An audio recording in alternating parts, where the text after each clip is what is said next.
Other big story that we broke today is the Uttarakhand government announcing the repeal of the Char Dham Devasthanam Board Act. Now, basically what this means is that 51 temples, which had been brought under state control 2 years ago by a law that had been brought in by the then BJP government, today were released from state control.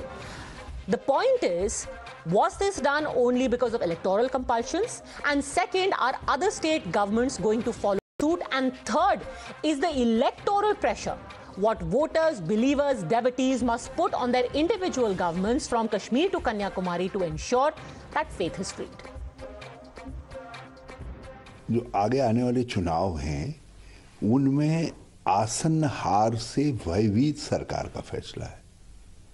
यदि जिस दिन Devasthanam board का गठन किया गया था, कांग्रेस ने विधानसभा में इसका विरोध किया, कहा ये हमारी परंपरा के विरुद्ध है, लेकिन सरकार अपने अहंकार में थी और उन्होंने 2 साल तक बिल्कुल अनसुनी की। और जब उनको लगा कि इससे जनमत बहुत खिलाफ हो रहा है और उनको हार स्पष्ट दिखाई देने लगी, तो उन्होंने सोच करके कि शायद इससे कुछ उनको राहत मिल जाए, ये देवस्थानम बोर्ड भंग करने का फैसला लिया है। We are respectful to the believers always. The left government was always respecting the faith of the believers of all denominations, Hindu, Muslim, Sikhs, whoever they are. Our government was always supporting and upholding and respecting their sentiments of beliefs and faith. We know faith and religion are a reality, and we know we have to be respectful to them. We are respectful. But will the left government, should the left government also do it in their faith? At this stage, this is enough. Okay. You're watching the News Hour at 10, debate number 2 on Times Now, Super Prime Time. Shazia Ilmi, national spokesperson of the BJP, continues with us. Gokul Chandran, political analyst, also here with us. My first question is to you, Sreejith Panickar, because this is actually a bipartisan issue. Mayur Shekhar Jha, political analyst, also with us. Any government, when it can take control, is taking control. And it's literally happening from Kerala to Kashmir.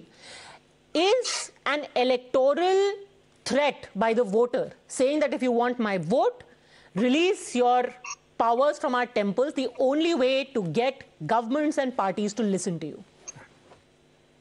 Unfortunately, Padmaja, that's the state of affairs right now, because often political parties do forget that we are constitutionally secular, but some of the decisions that are taken by the various state governments are neither secular nor pluralistic. Because if you have to be secular, then you have to treat all religions equally, in the sense that you will have to dissociate yourself from all religious practices, all religious institutions and their administration, and treat them equally.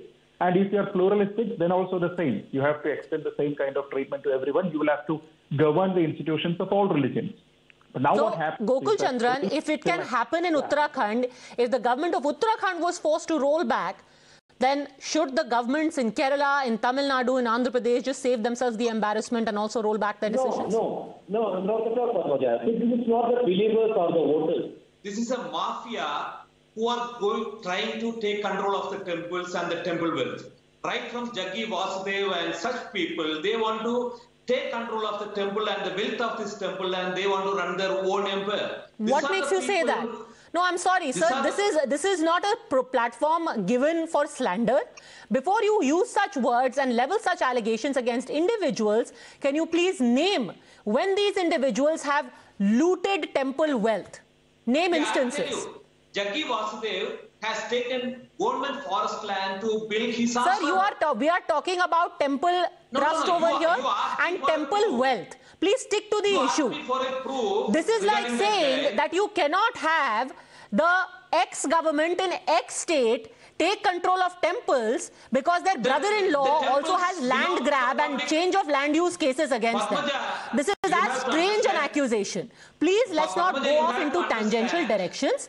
Answer me why, when you've had the Uttarakhand government roll back an ill-thought-of law, why shouldn't others also relinquish control? Uttarakhand government has done a wrong thing. Why should the wrong practice be followed by other governments of Tamil Nadu, Kerala and other states? Because The temples are public property and the public belongs to government, and the government should control the public properties. No any individuals or priests or anyone can control the temples.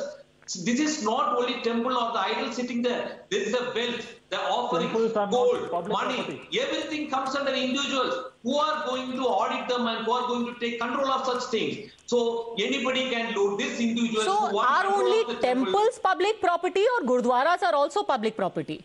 Anything is a public property. Then why doesn't the state control gurdwaras? That's what I'm telling. Any public worship place should be controlled by the government. Or for that matter, Waqf board. No, but why isn't the state controlling gurdwaras? Your government, the Congress is in government, you support the Congress is in government in Punjab. Come on, start regulating all the gurdwaras, then we'll see how long you'll be in government. There is no politics to this. Oh, really? Now suddenly when it comes to Punjab, then there is no politics. Abhi to you were talking about how all places of worship are public property, right? Gurdwaras are public property. Get the Channi government to regulate them in Punjab. Why don't you do it? Who built the Gurudwara? Who built the Gurudwara? Who built the temple? Temples are already existing. Pre-independence era, who built them? Already existing. Who built them, sir? Who built them? Okay. Your question is who built the Gurudwara? Now tell me who built the temple? Yeah, this was existing pre-independence time. Existing, matlab it didn't emerge from the earth, right? The devotees built it. The devotees built it. Which devotees built it? Which government built it? Which government built it? It was built by kings and kingdoms built the temples. They didn't build them because they were kings. They built them because they were devotees. Anyhow, we are going into theological debate now. I think your inability to answer the dichotomy between gurdwaras and temples as public property makes it very clear where your argument stands. Gurdwaras and churches and the mosques are built by the respective boards or respective private players. So you make the private boards. Now what's stopping you? Make the private boards for temples. Example of ISKCON temple. Is government trying to control ISKCON temple? No, government is not trying to control ISKCON temple because it is a private property. Okay, answer that, Sreejith Panickar. Then I want to bring in the other two speakers also. Yes. See, the problem here is not about pre-independence era or whether the temple was built by a king. See, those are just lame arguments. It's not the case. No. What answer the comparison between temples like, you know, what you have, the Vaishno Devi temple, etc., as opposed to the ISKCON temple, which is a private trust, a private temple, privately managed. Government is not controlling its assets. See, the problem here, Padmaja, is that the government is trying to assert the control of rich temples. That's the thing. We saw what happened in Mattanur.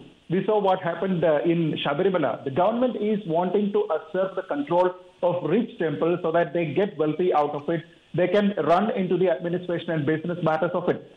I can show you thousands of temples that are in dilapidated condition. Will the government be interested in taking control of them? No, absolutely not. Why did the government, Gokul, why did the government try to break open the locks of the Mattanur temple in Kannur? Was it because it was built by a king? Okay, let me bring in Shazia Ilmi. Shazia Ilmi, the truth is that for a government that always talks about the right of Hindus, you talk about the Ram temple, when you had the opportunity, when elections were 3 years away, in a state which ironically is known as Devabhoomi, you decided to wrest control of temples. Why? So let me make things clear here now. So in 2019, this Char Dham, the Shrine Board was made. And then there was a lot of priests and a lot of individual and local bodies had a huge problem with the way it was. So a committee was constituted to look into it, Manohar Kant Dhyani Committee. And they studied it, and within a year and a half, the recommendations were there that people are actually very not happy about it, and they feel that the caretaking and maintenance. Well, Shazia Ilmi, why wasn't that thought of before the bill was passed? Trivendra Singh Rawat stood by the bill at that time and gave the same arguments that today Gokul Chandran is giving. But that's okay. But it's. Yes, but the fact of the matter is that after people expressed and there was after the consideration of and the recommendations of the committee, that people do not trust. But shouldn't this have been thought of before the bill was passed? And let's be very clear, had people not shown their annoyance and had the Purohits not gone on strike and showed black flags to Pushkar Singh Dhami and elections were not round the corner, maybe the control would have continued. No, that is not true. No, the control was never given. There was no need to wrest control. This was constituted, and straight away, I think within months, there was so much of there was expression and there were misgivings that the committee was constituted. Okay. And I think within 18 months or within 24 months, the recommendations were out, and we are happy to have done that. Okay, Mayur Shekhar Jha, okay to roll back when people even if 18 months too late, at least there's a realization. Will it take another election in another state for that realization to dawn elsewhere? You know, Padmaja, I would like to start by congratulating the people and the great Purohit Samaj of Uttarakhand for the constant and sustained pressure they were able to mount on the government and force the government to take back this blatantly illegal Devasthan board. As a matter of constitution, the government is not supposed to interfere in religious matters. It is not supposed to interfere in religious, places, and that is the stated, stand of the Congress party as well. Is it really? Then you fought along with the DMK in Tamil Nadu. Why don't you tell them to give up control of temples? We as a party, the Congress party is against the control of state as far as the religious is concerned. Religion is an individual matter. The state has no business interfering in religious matters. Okay, and then why don't you tell the DMK to give up state control in Tamil Nadu? It is part of the we had, in fact, Mr. Rahul Gandhi go and sit with Udayanithi Stalin and watch a game of Jallikat when it was all about cultural sensitivities. Maybe the cultural sensitivities of temple devotees could have been broached at that time. Nadu is working on a common minimum program, the common minimum program of the Congress and the DMK. Temple does not figure in the common minimum program, but as far as temples... Nice to know. I'm sure your voters in other states are going to be happy to hear that the temples don't figure in your common minimum program. The Congress party is against state and religion. We are against the interference of state governments and state bodies in religious matters. Religion is a personal choice. It is a very individual choice. We are a secular country.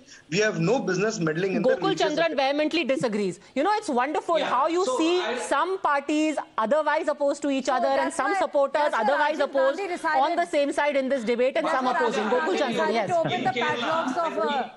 Let me bring in Kerala. When UDF is in power, the Congress is in power, the Devasam board is already there and the entire temple of Kerala is under the state control. So Congress party doesn't have a policy on the temple matters. Congress party has never decided that temples will be controlled by the bhakts and devotees and not by the state government. Congress party has not taken such stand. That's what I believe, because in my state of Kerala, Sreejith knows that well. Sir, sometimes not taking a stand is also bad. If you believe that religion is private and you are allying with somebody who is taking control of your private religion, then silence is complicity. It's as simple as that. I will give a good example of Kerala. Okay, in Kerala, what is happening? There are large temples and small temples. These are double standards. No. I think I disagree with you. Shazia Ilmi. I think no. About what happened in India Muslim Personal Law Board? Why did Congress party always support it?